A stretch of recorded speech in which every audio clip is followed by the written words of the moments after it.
Habari, kwa majina naitwa Dafrosa Magnus, ni mwanachama wa Bondwa Hiking Club.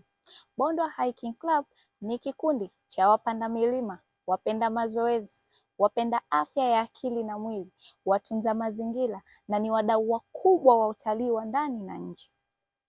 Hivyo basi, tarehe 13 mwezi wa 12 mwaka 2025, kwa mara nyingine tena, Bondwa Hiking Club imeamua kukuletea matukio makubwa mawili.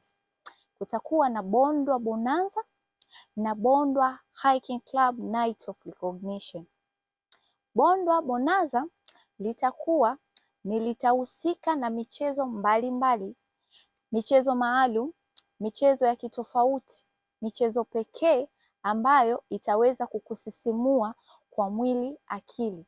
Lakini pia kwenye Bondwa Bonanza kutakuwepo na maonyesho tofauti tofauti. Maonyesho ya bidhaa, maonyesho ya kitu tofauti. Hivyo basi, hii ni fursa kwako wewe mfanyabiashara, taasisi mbalimbali za kiserikali na ambazo sio za kiserikali. Tunakualika kwako wewe tudhamini katika tukio hili ambalo linaenda kufanyika. Tafadhali tupigie kwa simu namba 0756 55 57 80. Karibu sana. Bondwa Hiking Club, steps that heal.